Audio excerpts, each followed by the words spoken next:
В этом зоопарке посетители с недоверием наблюдали за тем, как сотрудники отказывались спасать тонущего шимпанзе.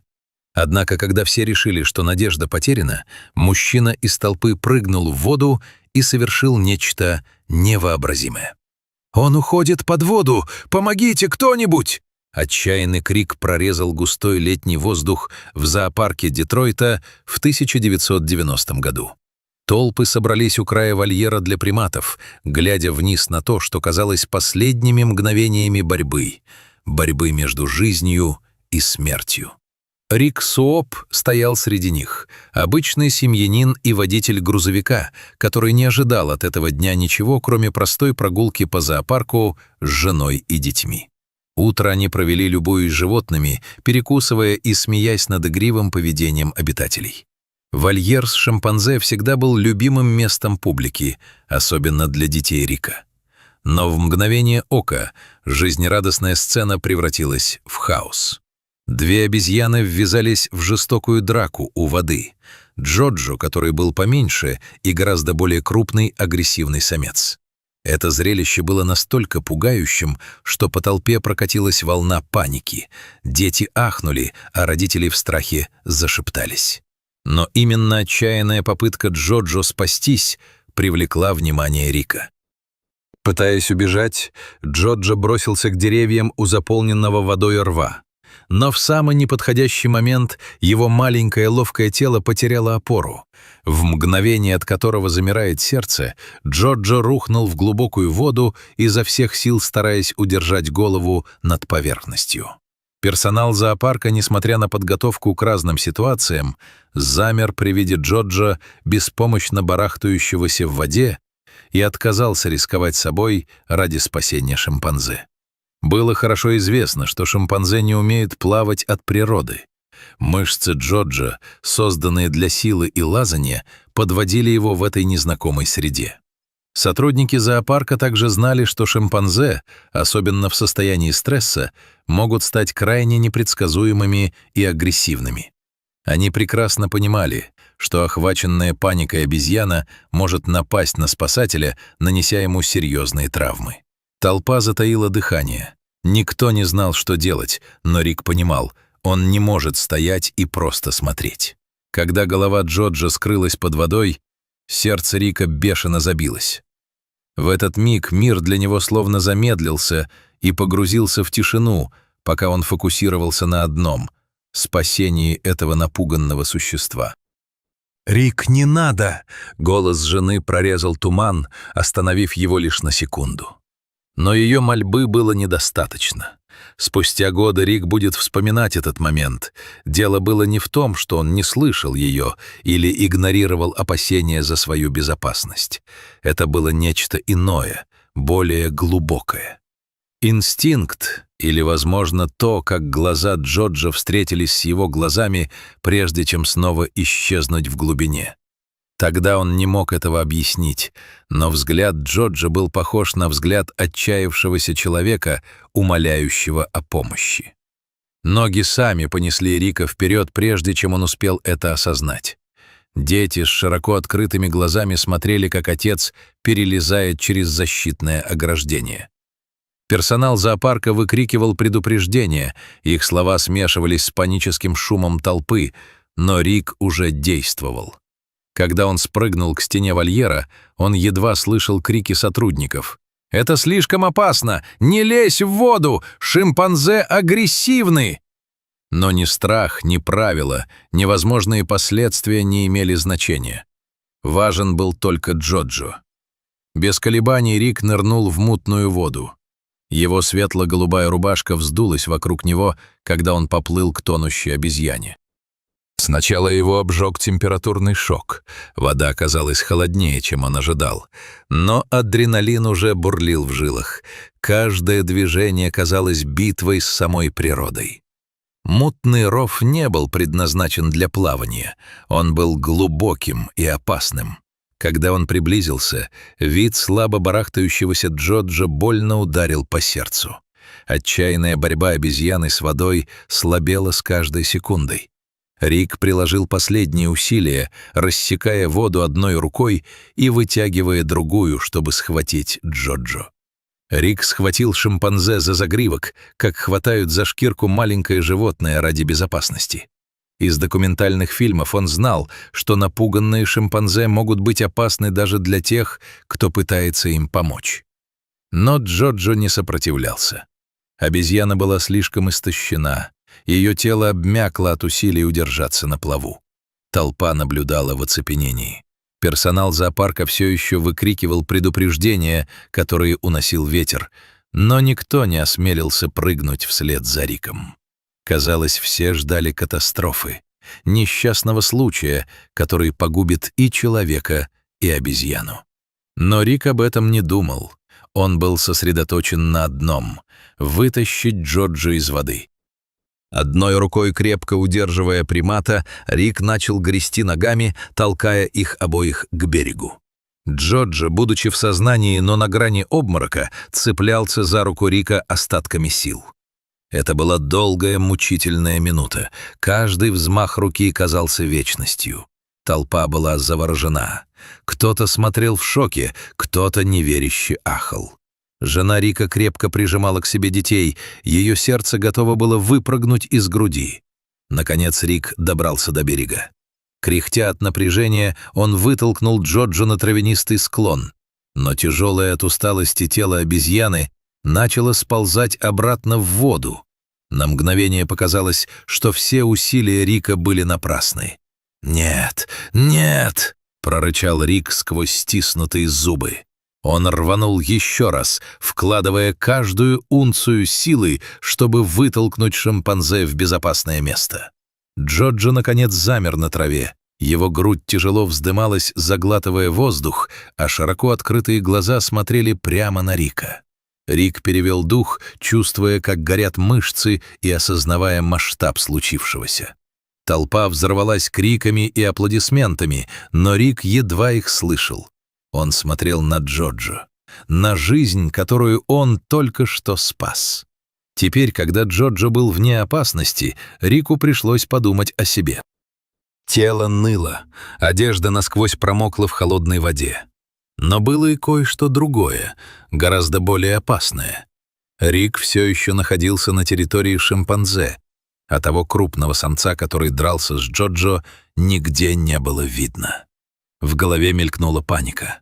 Он не знал, как другие обезьяны отреагируют на его присутствие, особенно после той агрессии, которую он видел раньше.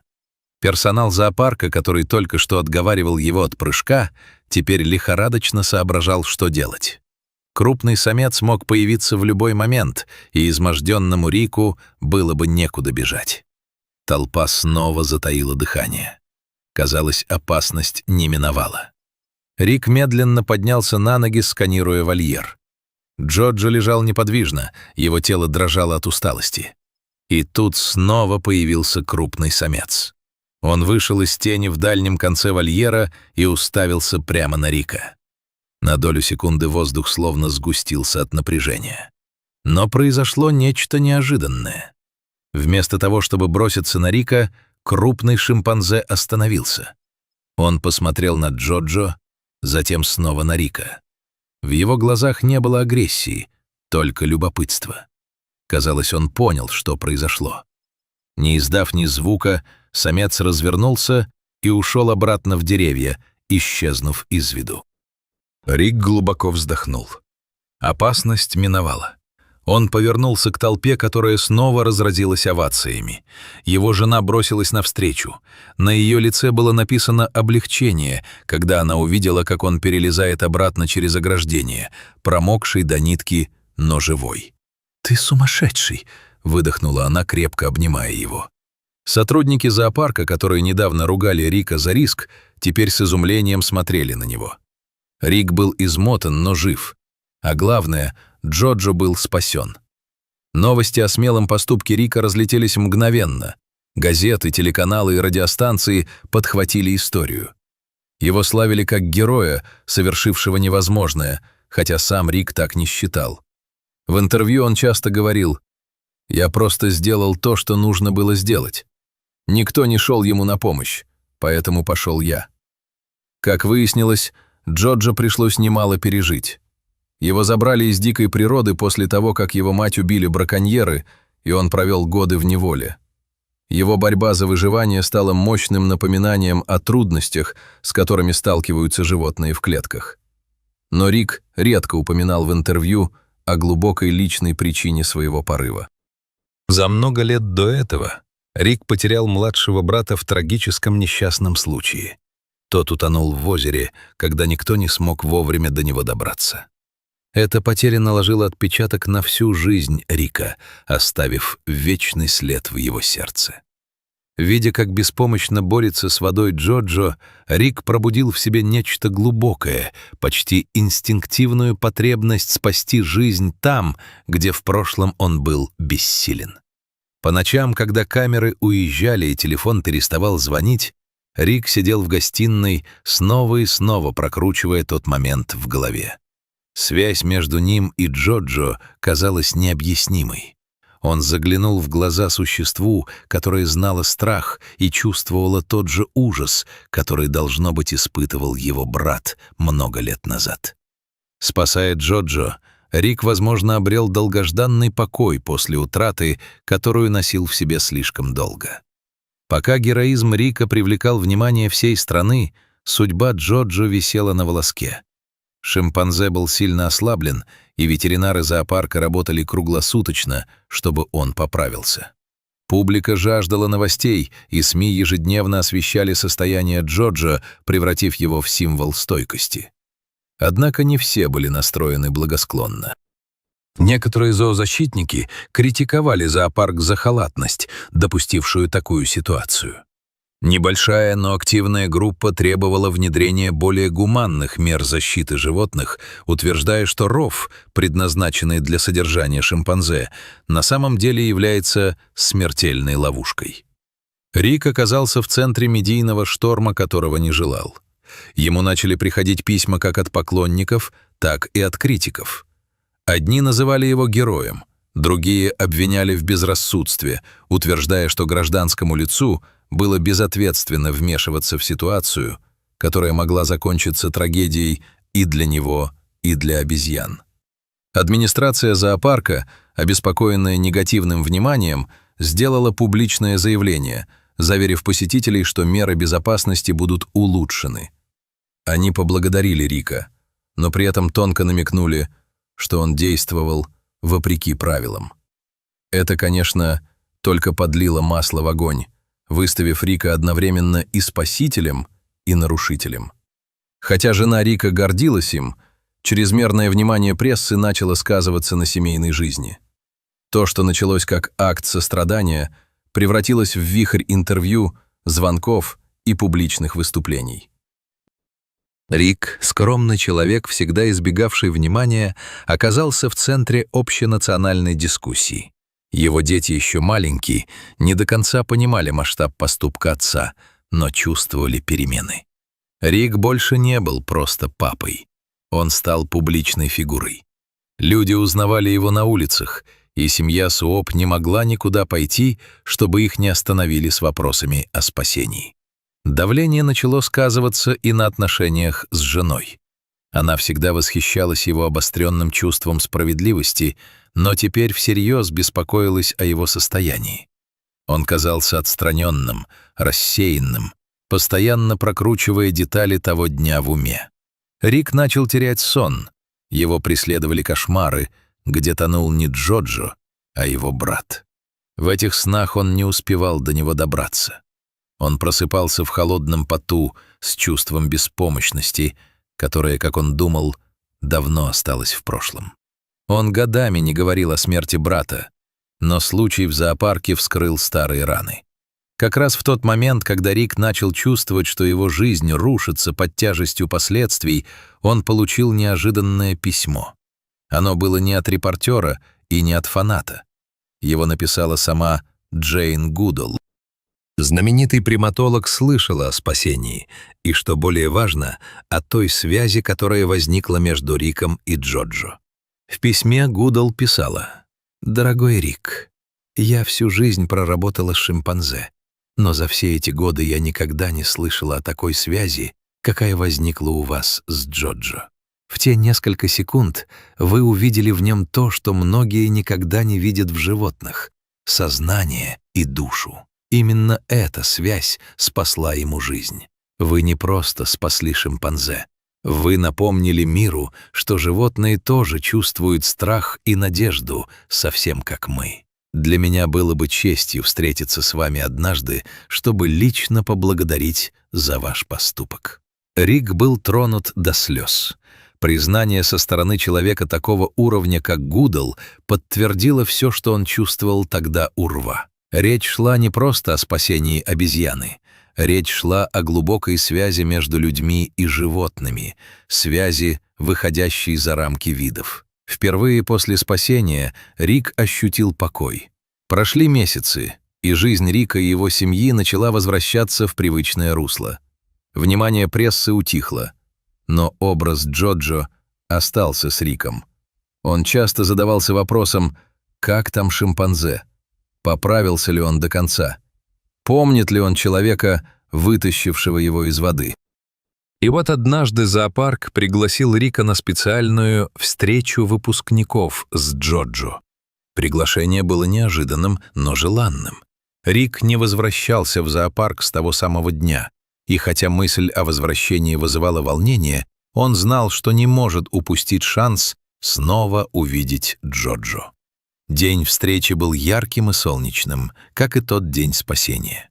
Семья Рика пришла вместе с ним. Когда они подошли к вольеру, воспоминания нахлынули с новой силой, но на этот раз настроение было иным. Джоджо, теперь полностью здоровый, спокойно сидел у края вольера, с любопытством поглядывая на посетителей. Когда Рик шагнул вперед, произошло нечто удивительное. Джоджо встал и подошел к самому краю рва, глядя Рику прямо в глаза.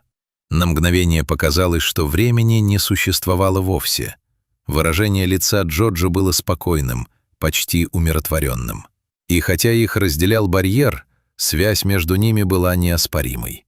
Рик почувствовал комок в горле. Он не был уверен, действительно ли Джоджо помнит его или просто узнает в нем что-то знакомое.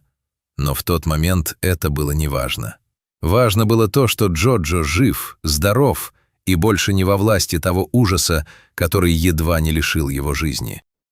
Спустя годы, стоя на сцене конференции по защите животных, Рик снова рассказал эту историю. О том, как он посмотрел в глаза Джоджо и увидел там то, чего не заметил никто другой. «Дело было не только в спасении жизни», — сказал Рик твердым и уверенным голосом.